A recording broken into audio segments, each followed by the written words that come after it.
শেষ জামানায় কিন্তু মুমিন ব্যক্তিদের মধ্যে অনেক মুমিন ব্যক্তির স্বপ্ন কিন্তু সত্য হবে, এটাও এসেছে। মুমিন ব্যক্তির স্বপ্ন কিন্তু সত্য হবে। কোরআনে এমনও দলিল আছে যে কাফেরের স্বপ্নও সত্যি হয়েছে। কোন সূরা আছে কে বলতে পারবেন? কাফের ব্যক্তির স্বপ্নও সত্যি হয়েছে এমন দলিল কোরআনের কথায় আছে, কে বলতে পারবেন? হ্যাঁ, সূরা ইউসুফ কিনা আপনার?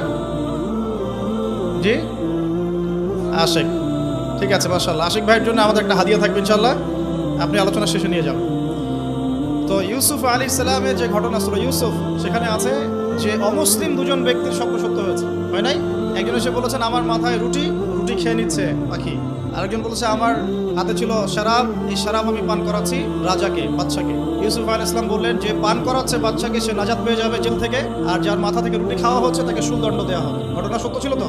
আচ্ছা, এখানে এই দুই ব্যক্তি কিন্তু মুসলিম নন, তারা কিন্তু অমুসলিম। তো যেটা বলছিলাম যে আল্লাহর পক্ষ থেকে মুমিন ব্যক্তিকে সত্য স্বপ্ন দেখানো হতে পারে, শেষ জামানায় বেশি বেশি হতে পারে। তাই যখন ভালো কোনো স্বপ্ন দেখবেন শুকরিয়া আদায় করবেন আল্লাহর কাছে, আর যদি খারাপ কোনো স্বপ্ন দেখেন তাহলে কাউকে বলতে যাবেন না। খারাপ স্বপ্ন দেখলে কাউকে বলতে যাবেন না, বরং 2 রাকাত নামাজ পড়ে আল্লাহর কাছে আশ্রয় চাইবেন। আল্লাহ, আমি এই খারাপ স্বপ্ন দেখেছি, এর থেকে তোমার কাছে আমি আশ্রয় প্রার্থনা করছি। পবিত্র কোরআনুল কারীমে সূরা আলী ইমরান এর 19 নম্বর আয়াতে আল্লাহ পাক বলছেন, আউযু বিল্লাহি মিনাশ শাইতানির রাজীম, ইন্না দীনা ইনদাল্লাহিল ইসলাম। আল্লাহ রাব্বুল আলামিন নিজে বলছেন যে নিশ্চয়ই আল্লাহর কাছে একমাত্র গ্রহণযোগ্য দিন বা জীবন ব্যবস্থার নাম কি? ইসলাম। ইসলাম শব্দের অর্থ কি? আমরা বলি শান্তি। সত্যিকার অর্থে ইসলাম শব্দের অর্থ হচ্ছে আত্মসমর্পণ করা। কি করা? আত্মসমর্পণ করা। যে ব্যক্তি আত্মসমর্পণ করে, যে ব্যক্তি ইসলাম পরিপূর্ণরূপে পালন করে, তাকে আমরা বলি মুসলিম।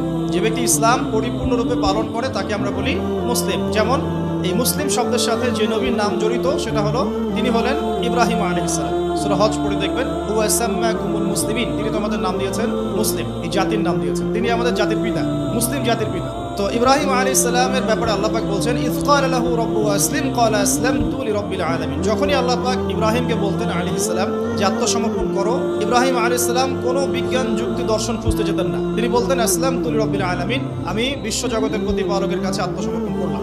উদাহরণ দিচ্ছি, আল্লাহ রাব্বুল আলামিন ইব্রাহিম আলাইহিস সালামকে বলেছিলেন স্ত্রী এবং সন্তানকে জনমানব শূন্য কাবা ঘরের পাশে রেখে আসতে। ঠিক আছে, জানি তো আমরা।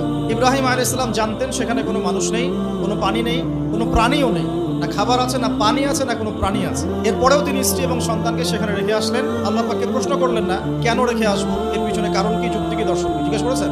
ইয ক্বালা লাহু রাব্বুহু আসলিম, যখনই আল্লাহ পাক বলেছেন আত্মসমর্পণ করো, মেনে নাও, তিনি বলেছেন আসলামতু, আমি মেনে নিলাম, লিরাব্বিল আলামিন। আল্লাহ রাব্বুল আলামিন তাকে বলেছেন যে তোমার সন্তান ছোট, হয়তো বয়স হবে 10, 12 বা 15 বছর। আল্লাহ পাক তাকে বলছেন সন্তানকে জবাই করতে হবে। কি করতে হবে? জবাই করতে হবে। তিনি চলে গেলেন, সন্তানকে বললেন ইয়া বুনাই, হে আমার সন্তান, যার নাম ইসমাঈল আলাইহিস সালাম, ইন্নী আরা ফিল মানামি আন্নী আযবাহুক, আমি আমার স্বপ্নে দেখেছি আমি তোমাকে জবাই করছি। কি করছি? জবাই করছি। আর নবীদের স্বপ্ন কিন্তু ওহী। নবীদের স্বপ্ন কি হয়? ওহী। ওহী মানে কি? আল্লাহর পক্ষ থেকে প্রত্যাদেশ, আল্লাহর পক্ষ থেকে মেসেজ। সবার স্বপ্ন কিন্তু ওহী নয়, নবীদের স্বপ্ন কি? ওহী। ওহী মানে আল্লাহর পক্ষ থেকে জ্ঞান, যেটা আল্লাহ পাক তার বান্দাদের মধ্য থেকে কিছু কিছু বান্দার কাছে পাঠান, বাছাইকৃত। কিভাবে পাঠান? আল্লাহ পাক ফেরেশতার মাধ্যমে পাঠান। নবীদের স্বপ্ন ওহী। আর শেষ জামানায় কিন্তু মুমিন ব্যক্তিদের মধ্যে অনেক মুমিন ব্যক্তির স্বপ্ন কিন্তু সত্য হবে, এটাও এসেছে। মুমিন ব্যক্তির স্বপ্ন কিন্তু সত্য হবে।